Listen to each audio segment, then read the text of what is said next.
Hello, everyone, and welcome to another edition of SAFC Fan TV Extra Time. Today with me, Mike, and Conrad, and Wayne, ever absent, is either taking an extended holiday. I believe he's brought something back more than duty-free from abroad. Is that right, Conrad? Yeah, I think he's human trafficking. No, he's definitely not doing that. No, I think he said he went out with a cold and just carried on while he was out there and just brought an even worse one back, as you do. So, Right, yeah, so if there's another outbreak of something, we're blaming Wayne. Is that what we're saying? I literally thought about sending him something the other day saying, you know those people that we all had a go at 3 years ago for travelling while they had Rona? That's you, Wayne, right now. Don't forget to go and check Wayne's channel and leave your comments about him bringing another Rona over. That'd be great for him. Good feedback. So, yes, I mean, we're trying to keep this a bit of a varied podcast, but it's going to be Beale. Let's be fair. With everything that's gone on recently. As far as a manager record goes, it's not the worst, really, is it? It's. I mean, what's he on now? 2 wins, I want to say 2 draws. Two wins, 1 draw, 3 losses in the league, and if you include Newcastle, which we're not, it's 4 losses. We're not including that. We're never including that. But yeah, in the league, it's not the worst manager record, especially with our history, but what is it, Conrad, for you? What is it that's making the fans jump on him? It's just boring and just so backwards from where we were 6 months ago. You can try and think of the defeats, right? So if I put them in context, so we lost 3-0 to Coventry, which was a shocker of a result, but as I always seem to say, we've got a capitulation in us. Every sort of 6 months, we have one result where it just goes completely wrong on a day and just, shit happens. Which if you go back over every year and look back through results, there's one where you go, Jesus, we really shit the bed that day. I just thought, that's it. New manager, didn't help. Let's move on. He won the next game. I think he drew the one afterwards. And then he might have beaten Hull and then lost a few. I don't know particularly. Christmas was a busy schedule for all of us. So it's just the games you actually watch. So you remember thinking back to QPR away. Yes, they were at 10 men, but you just remember there was chances. We were attacking. We looked like we were getting through them. It was going to come. But you look now and you sort of go, right, so your plan is literally give the ball to Jack Clark and just hope something happens. You have a striker. You moan that you don't have good strikers. You start playing one who scores in your system, so you drop him. You then you have Abdullah Bar, who starts to find this form that I'm guessing everyone thought, in terms of the higher-ups, thought he was capable of, but we didn't. And you sort of go, God, he's really good. Let's keep going with this. Oh, hang on, you've dropped him. Right, okay then. Let's go down. Hemir comes on and has his best cameo the other day. He's swinging balls into the box. He's looking a bit of a menace. He's holding the ball up. And you can just see that he's just not going to play the next game. He just won't. Yeah. Mayenda scores 2 in the under-23s, and he doesn't even make the matchday squad. And you're just like, even any build-up is just, I don't want to swear, but shit. It's really shit. And then there's no way we can do this without swearing today. No, our midfield 3 is a good midfield 3, but they're just so lifeless, and there's just nothing in them, which we know that isn't true. We all know the Bellingham one, which we all think, and we're pretty confident that he needs a rest to revitalise and sort of come back. Dan Neil is not just a sitting midfielder as he seems to be at the moment. He's very creative, very forward thinking, and very quick pass and move sort of player. He's just not playing like that. Ekwar seems to be trying to be deployed as this sort of ball moving midfielder from back to front, which he wasn't. He was always the sort of the number 8 on the edge of the box who would spray your passes side to side or have a shot at goal. Yeah. I've seen that. He's not a defensive midfielder, and that's where we seem to be sitting. Madness. But I mean, I think Mowbray even said that the actual didn't start for a game to wake him up. And by all accounts, Mowbray seemed to have the dressing room. I mean, you've got players that liked playing for him. You've got I know the Ahmad rumours have been on and off, and I think they're even on again recently now. But one of his comments was that Mowbray was a selling point. You know what I mean? Yeah, he said he would only come back if Mowbray was still here. And even when I think Mowbray got sacked, even he put things out on his social media accounts just saying, thanks for everything, Gaffer. And it's just like, he clearly made an impression on him. And you could just see that the lads last season, and even early parts this season, they would run through a brick wall for him. Like, they really would. And they were playing out of their skins to make sure that they did a good job. And I think he was just well-liked. And I suppose if you've got a well-liked manager who knows what he's talking about, it transferred onto the pitch, which it did. And as we and fans of other clubs have said, it just seems like an absolutely crazy decision now. Yeah, it is madness. I mean, and he's gone over to Birmingham, and I think someone said he's equalled Rooney's record already. Yeah, I think he beat Stoke the other day, didn't he? So the two former Sunderland managers had a face-off. He beat Hull. Oh no, Neil's not there, is he? He beat Hull, and then he's beat Stoke. I mean, and what look at what's just happened with us and Hull. It's just like, how is this? How is KLD? They must be kicking themselves. They must be. They can't be that ignorant to what's going on, right? No, they can't. And I just think it's hard to know what they're thinking. I mean, I saw I don't know if you sent it in the group, the thing where it was like, quick, leak next year's kits that look really nice so we could earn some favour back with them and stuff like that. It's just, and then all the minutes are being held from that meeting that they had with the fans, and they were only allowed to ask certain questions and things. Like, you're just sitting there going, what's gone on here? If you've made a mistake, I'd rather you just say, we've made an absolute mess up there, and we will endeavour to make it back up to you. Not that you get much forgiveness in football, but they just try and hide behind a shit mistake after another shit mistake each time. They're not even giving us excuses, are they? They're not even saying, "Oh, there's no money because of this," or "There's no that," or they're not giving us a reason. And the money's one thing. It seems to be coming up on Twitter a lot. And it's one thing I'm really curious about. So I started looking at. I'm probably going to do a video of more in depth, but at a brief look, we've got 40,900 average attendance, right? Average attendance this year, 23 to 24, right? Leeds United, the second, are 35,000. But you go right down. I mean, that's out of the entire table. We are first. We have the highest in the Championship, right? In comparison, wage budgets, which is on here, sorry. We shouldn't be anywhere near the top with 3 Premier League teams that are in. Well, wage budgets, we are 21st. Okay, expected a little higher than that, but we have the highest attendance, but we're 21st on the wage expenditure. Yeah, if you want to compare like a direct team, a good example is Cardiff.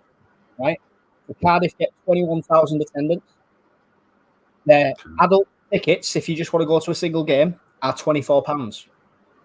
Their season cards start at £299. They're spending $19.5 million on their wages. Our attendance is 40,000, 390 starting at a season card, £36 for an adult ticket. Yet we're spending $9.1 million. We have half their wage budget and double their attendance and double their revenue. Where's it going? It's not going to the ticket office or the club shop, is it? Or even on the all they've done is make cuts. They've saved money on season cards this year, right? We can all see stocks reduced in like the shops and stuff like that, and what's available, and they've not done anything ridiculously expensive, like, let's build a new stand. No. And if you can't say it's signings, because what Stuart sold for was easily enough to cover all the transfers we got in, Job, everything. We're lucky if we spent $8 million. Does our club cost more to run than Cardiff is the other one? I'm not saying that that's where all the money should go, by all means, but... Have you been to Cardiff City Stadium? No, I haven't.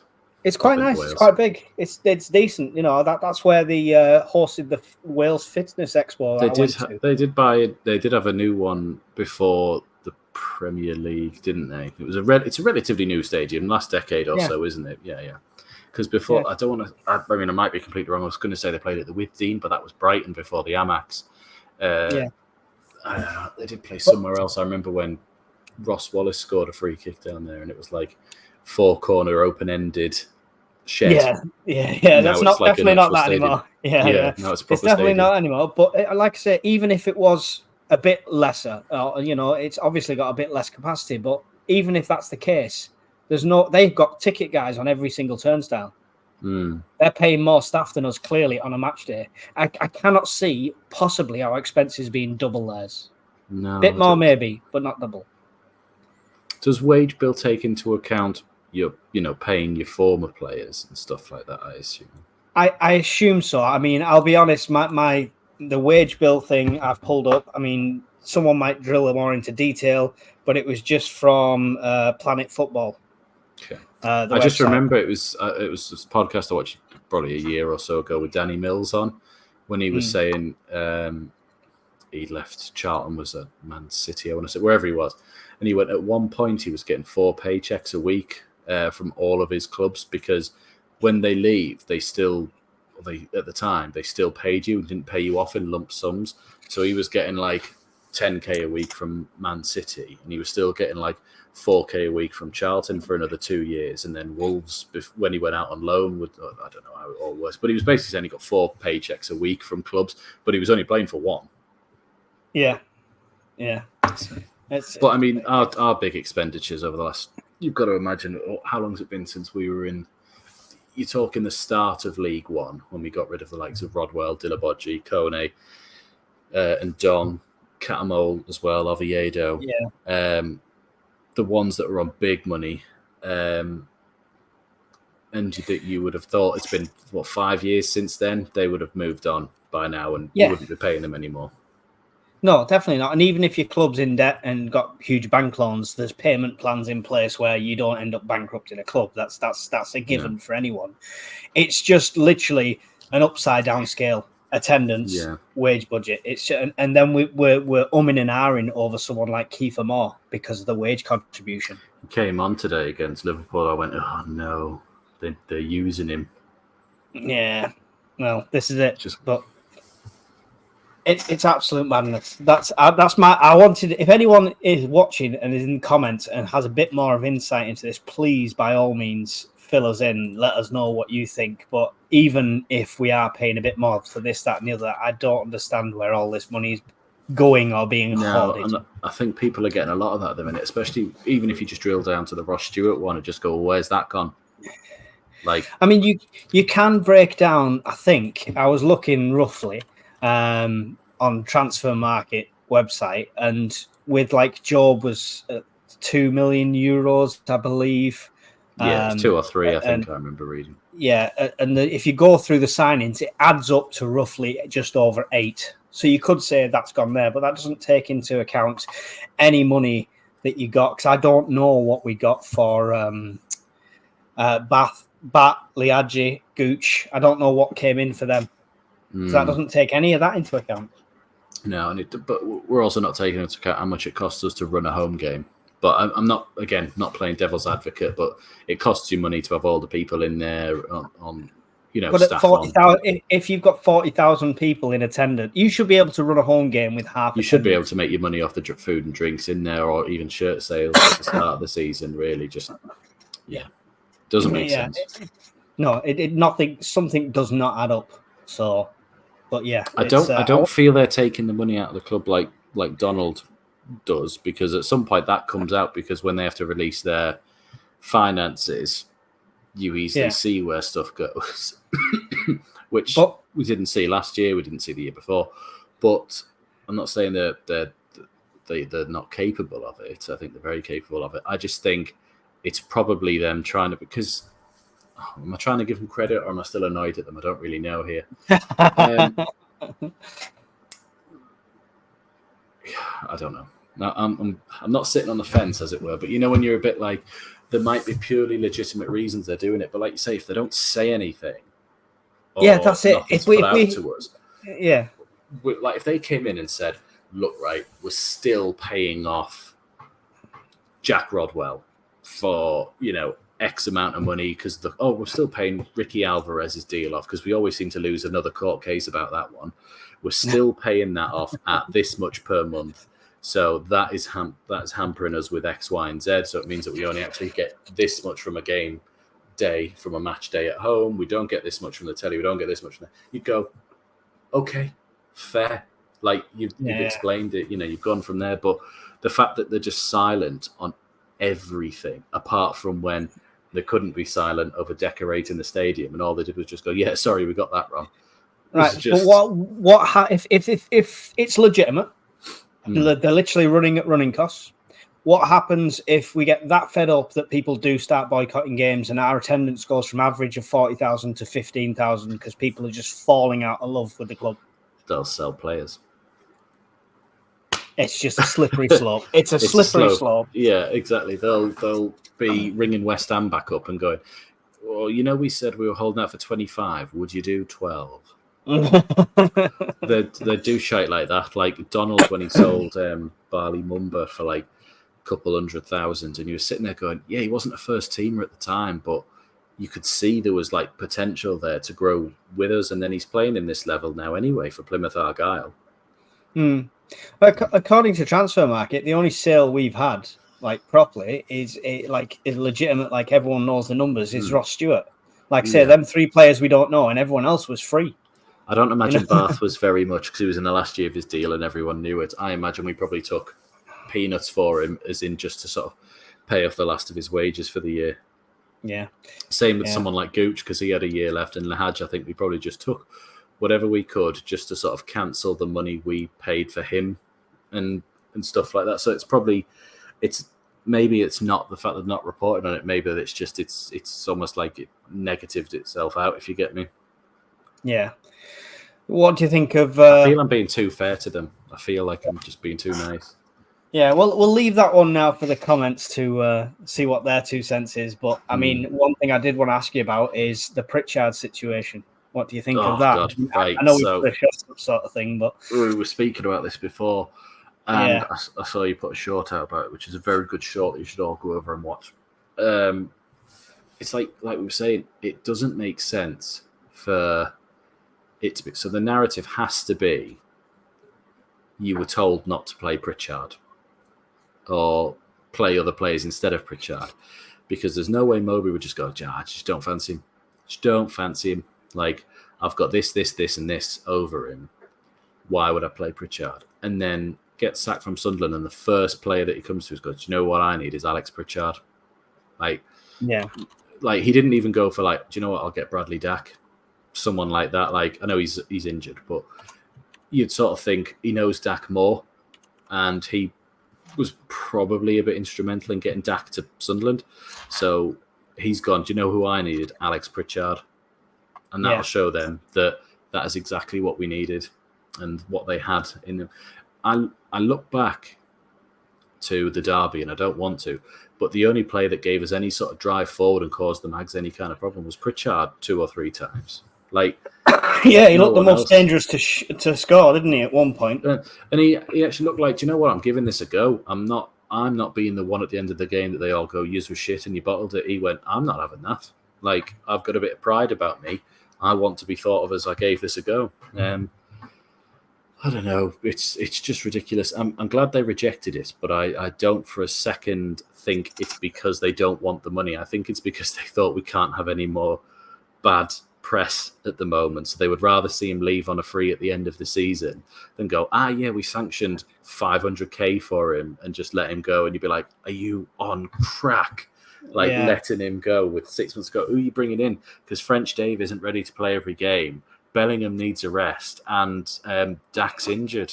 So what's the plan? Yeah. If you're new to the channel, French Dave is Ashish, just so you're aware. French Dave. Yeah. Sorry, Ashish. But yeah, it's madness. I wonder if him and Ukrainian Dave. I can't see the logic of them telling him not to play Pritchard. It's not like at any point he came on and had a terrible performance. Every time he come on, he made an impact. The only thing I could see is, do you reckon he's got because he was a bit like older as a player in the squad? Did he have in his deal if he plays so many games that he gets another year or something, or an appearance bonus per game, or a goal bonus? I don't know what's his contract. It was a bit of a coup that we got him down in League One. I remember people saying at the time, but I think even he sort of said I needed to just play games and get myself back to it. So he then came up with us. So it was like, I'm back at that level anyway now. So that's fine with me. I don't know. It just something feels wrong about the whole situation, and I have a feeling that we're never truly going to know what happened. If you get me, I think they're just going to sweep it under the carpet. He's either going to go now or he's going to go in January, and they're just going to forget about it. And it'll be one of those things where we just go, what happened there? We had a good player. I'm not saying he's going to lead us into the Premier League, but he's clearly got creativity, and he clearly gets he's one of those experienced players who sort of think, do you know what, we should be using him. He gets it on the pitch, and he gets what we need. He'd be captain in the team for me. He'd have the armband for me. I mean, I like 09, don't get me wrong, but I just see Pritchard as much more of a leader. He'd definitely be one of the club captains or the club leaders I'd have in, but I do think sometimes. So when he had that go at Beale, and we all hate Beale, and it's been 24 minutes or 21 minutes, we haven't said it yet. When he shouted at him, just imagine if that was a good manager who you liked and he was doing that. You'd think differently, wouldn't you? Yeah. Because I don't think he's scared to say what he thinks, which is not a bad thing. But I think sometimes that could come across as he's a knobhead, or he's an ego. Got a bit of an ego on him. Yeah, but we know that's not the case, I think. Not to this level at all, but the only example I can think of comes to mind is Bruno Fernandes. Throws his hands up every time something goes wrong with Man United, always pointing at other people and this, that. Yeah. And he's sitting there going, I'm not saying that's Pritchard at all, but under a different set of circumstances, you might go, well, that seems very familiar. But because we're all so united at the moment against the owners and so united against this manager, we look at it and go, he gets it. He's telling it like it is. Sort your shit out. Yeah. I wonder, I'd love to know the dressing room atmosphere amongst everyone else with Beale at the moment. I just cannot see him having that dressing room. No, not at all. It just, I don't even know. Have you heard the rumours him and Dodds have fell out now as well? I heard rumours him and Dodds fell out. I heard rumours him and Patterson fell out. I've heard rumours that he upset somebody else, probably Pritchard as well. Had a go at him, and Rushin apparently could speak English, and then asked for his translator back because he didn't want to speak to Beale in English anymore. It was all like just dodgy stuff, and you're just like, where's all this coming from? And I don't know. Really, when you're just like, 2 months ago, we were all quite happy, plodding along. Yeah, we weren't doing as good as we thought we should, but we were still in touch with the playoffs. We were all firmly behind Mowbray, and we were all like, yeah, okay. There might have been some that were like, I think he's not quite the one, but no one was like, he's shit and needs to go. Everyone was just like, maybe it doesn't work. Everyone was like, oh, I like him. I think it could work. It's just a bit of this, bit of that. Maybe reinforcements in January, or his hands are tied by the owners, and then all of a sudden you've brought somebody in. And I think Love Supreme put it out on Twitter, and it's got like 97% of people say no, they don't want Beale. It's not even close. It's not even.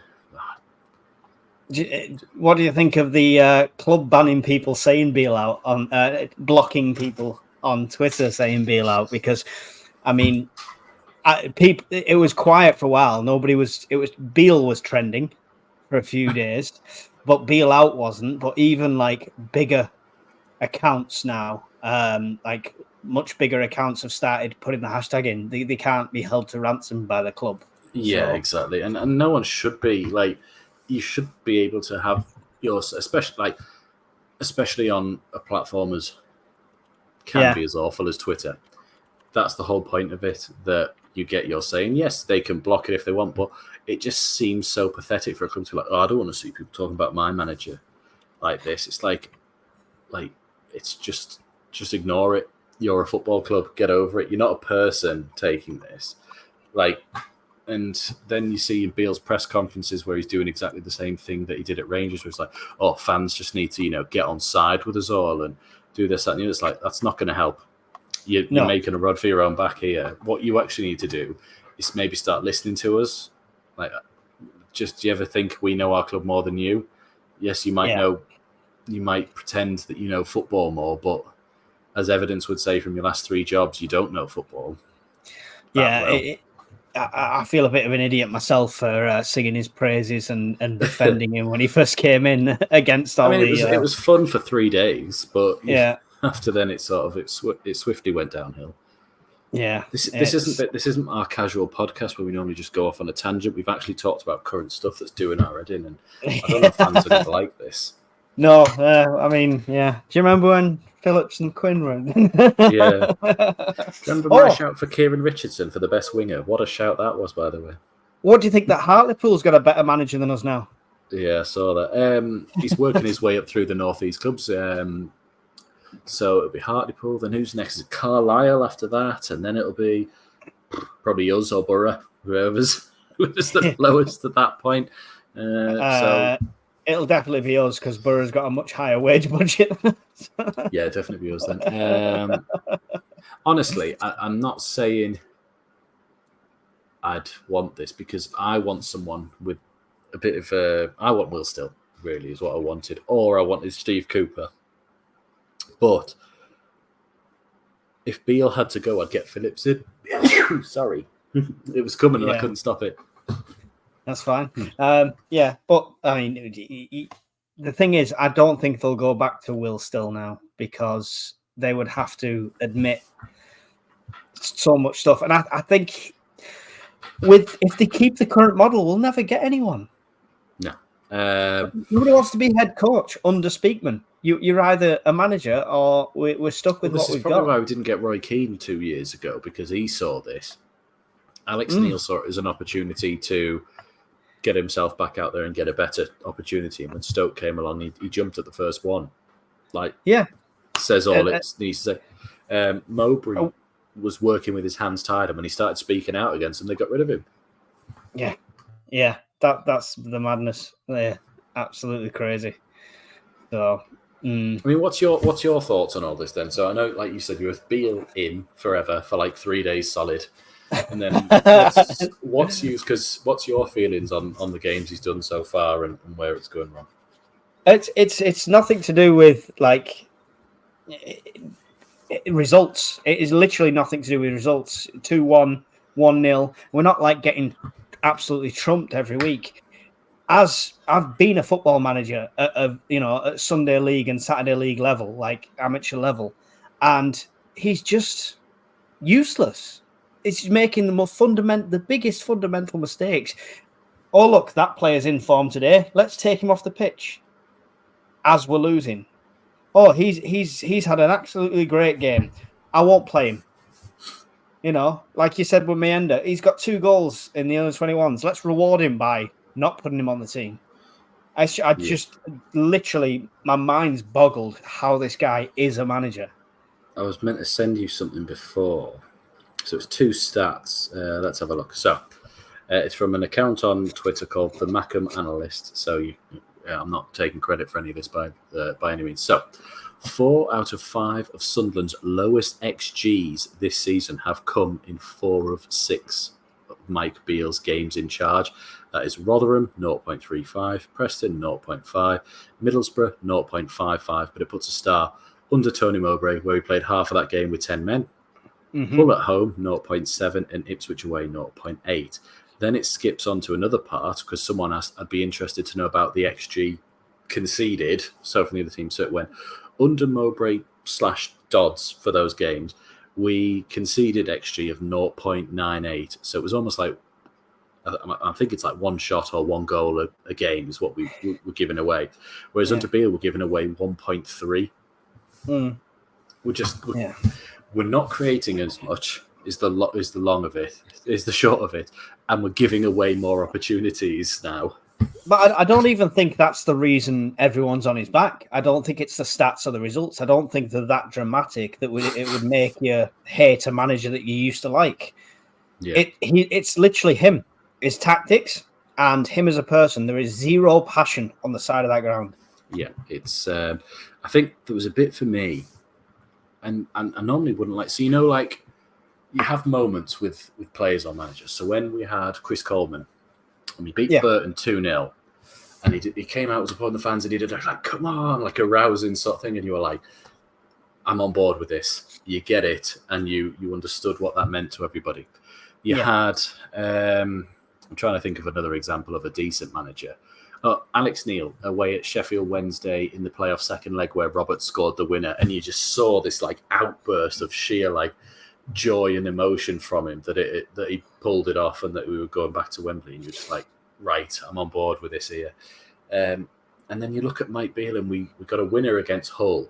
Hull aren't a bad team, so we went to their place on Boxing Day or close as. Not played great. Jack Clark scores a worldie, and he just on the sideline just goes. Just walks back to his management team and just starts going. And he's sitting there going, mate, it's the 86th minute. Go mad. Like, just, or at least be like, come on, like, yes, we've got it. And then be like, right, centre back's here. Right, this is what we're going to do for the next 4 or 5 minutes. You're going to do this. You're going to lock down here. You're going to keep the ball. You're going to play it out wide because they'll be trying to play back through you. So you need to keep it. But no, he was just straight over to his cronies and just like, oh, well, why don't we try something like this? Or why don't we try something like that? Mate, you accomplished nothing in that game and you contributed nothing to it. It's just because Jack Clark is really fucking good. Yeah. that we won that game. That's all it was.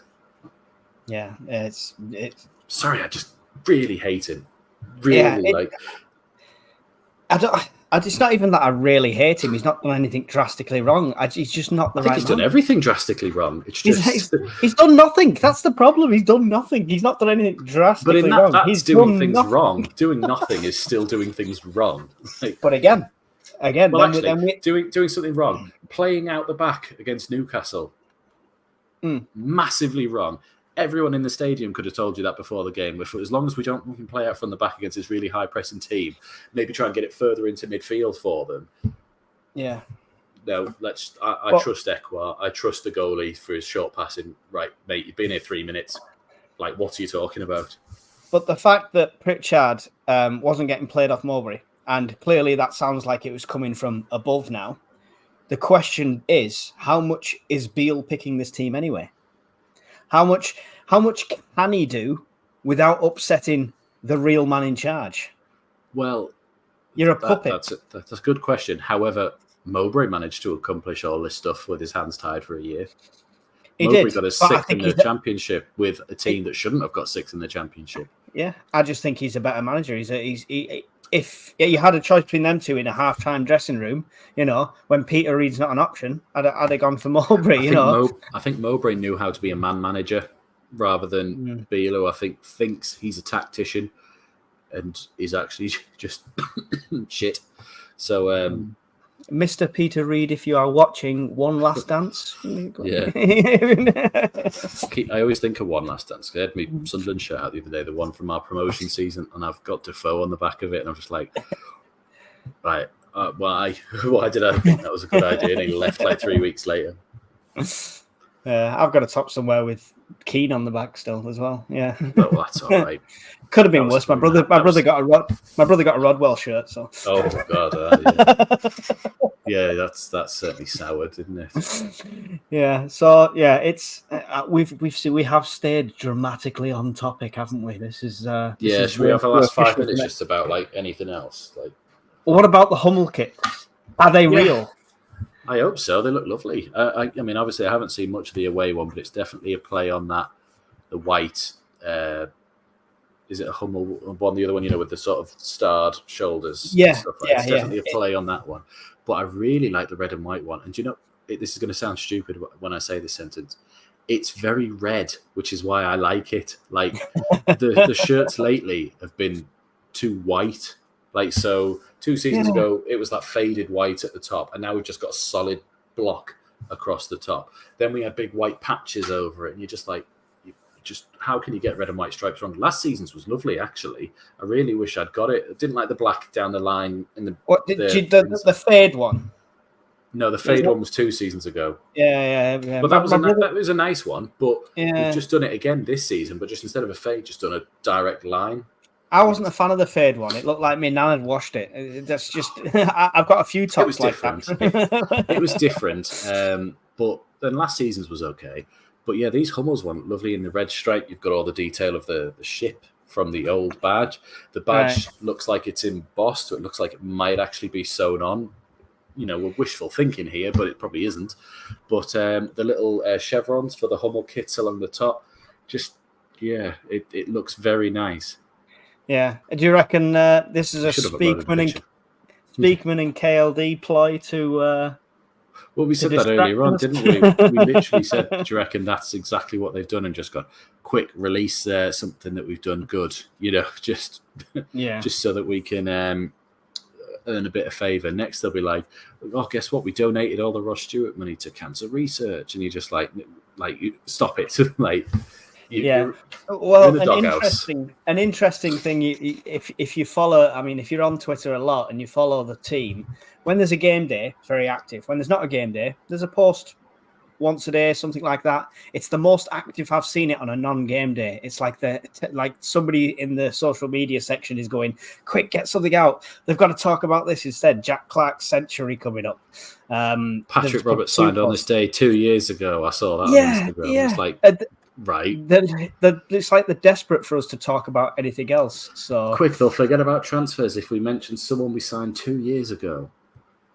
Right. So, I'm not trying to shamelessly plug myself, but my Twitter account, I literally posted 10 minutes ago while we were talking on here. I said, be brave, don't let the club scare you, use the hashtag. And I put the hashtag, right? Have they blocked you? No, they've not blocked me. But it'd be unreal. My interaction on my account is very minimal. It's quite a new account. It's had 6 retweets in the space of 10 minutes. Yeah. The fans are talking. Yeah, people know. Oh, I've got a picture on my phone if it does quite well of the kits for people who can't see. Yeah, they're nice. And what you don't see probably is on that picture. Just literally, if you're watching this and you've not seen them yet, Google them. Inside the red stripe it's like just the silhouette of the ship, isn't it? It's the ship from the top of this badge here. So that indent there, just sort of like back to back with it. So it's like they've got one. They flip it and then do back-to-back like that down the stripes of the red. It looks lovely. Might be on the white, but the white looks blocked. The collar looks nice. What this means is we've got a nice kit leaked, so it'll be shit and it'll be dreadful, like back to the thin cash and carrier bag stripes and stuff like that. Madness though, isn't it? Because you think of like a good kit. Everyone wanted like when we got Adidas, everyone was like, oh yeah, good big brand, blah blah blah. Adidas. And then when we got Nike, Adidas. Like, no, not stop there. Adidas. Adidas. Sorry. Adidas. Thank you. I'm playing to our global audience. Okay. When we got Adidas, Nike. and we got Nike. Yeah. But we get these big brands and everyone's like, oh, wonderful. And they release their, it's like, oh, they've got a print stamp of bang, there you go, stripes, that's your kit. Bang, there you go, solid red, that's your kit. Hummel have had to work for this, I think. Yeah. Because if you say a Hummel kit, you think of like amateur league now. They don't really have many big teams, do they? So no. I'm really pleased with it and I hope it is a goer. I really do. The thing that annoys me about the Nike kits is they're just so generic. So I've just Googled Brighton's home one. And that's just our kit, just blue on the top sleeves with the blue and white stripes, whereas ours is just white with the red and white stripes. It's the exact same. They haven't put any thought into it. Just gone, you're lower than them, copy and paste red. Genuinely, I've bought kits for my teams. You just go to somewhere like Kit King and look at Nike football kits, the ones you print yourself, and you could see the template with nothing on, and you can literally look at it and think, I'll print a Sunderland badge on that. It's a like last season's away shirt, the blue one was just Portsmouth's, but just slightly lighter blue. Like that was all it was. Yeah. Well, there you go. We really talked for. I feel like this hasn't been an extra time episode. It's been too serious about football. Like it's the way we are at the moment. though. It's the club. It's what the club done to us. Yeah. I'm literally dreading the next fixture if he's in charge. Stoke next Saturday, isn't it, at home? Yeah. Has Stoke got a manager yet? Or did they get the Plymouth manager? I think they did get the Plymouth manager, I want to say. Yeah. The Plymouth just won, didn't they? Anyway. Oh, Jesus. There's other Michael Beale hashtags I've just seen you can't put on. Right. Is it F Michael Beale this and C Michael Beale is a C this? It's worse than all of the above. Oh, fair enough then. Yes, Stokes manager is the former Plymouth Argyle manager, Steve Schumacher, who I believe we were linked with at one point as well. Yes, yeah. I remember that name coming up, but again, he was probably somebody who wanted a manager's job and not a head coach's job. And see, no matter what we talk about, we end up back at the same thing. Yeah, so. I think maybe we'll put it down to it's just been a really bad week or two of football. So we can't be as happy-go-lucky as we normally are. We've been very sort of, this is how it is at the moment. People were even saying as the team came into the ground on Friday night that the players looked flat and miserable. Did you see Bennett, though? Like, all of them were like, and Bennett was like to all the fans walking along. And you're sitting there going, do you just not understand how everyone else is feeling? He's probably just happy to be back from his wherever he's been for the past few weeks. Maybe he was expecting some games. Maybe. I heard he might be going out on loan to the SPL, and that seems a bit of a strange one. Why are we lending out players that we haven't even given a chance? No, exactly. And why are we loaning out players who can do 3 Maradona spins and put a cross on the head of Chris Rigg? Well, this is it. It's just crazy stuff. So we'll probably stop there. I think I've depressed myself, so we probably depressed lots of other fans as well for this one. We did. I'll tell you what I'd like to know, anyone watching this now, if you've got this far, well done. But most don't. Let's say he gets fired. Who's your next choice? Who's your realistic next choice? Stick them in the comments. Let us know. Good show. So, right, do you want to say goodbye then? Sorry for depressing you all, everyone, but I think it's been a week of. I mean, we were live on Friday night, and even then, our general consensus when fans jumped on to give us their say was, "What the hell's going on?" And even 2 days later, we're still just miserable about it. So, sorry for depressing you. We'll try and cheer up a bit by Thursday, or hopefully have some sort of news over the next sort of week or so. Really. Cool. Right. I will say one last thing of, don't be afraid of the club. Use the hashtag #BealOut. Do it. Do your bit to save our club. Right. Thanks everyone for watching. And we'll see you in the next one.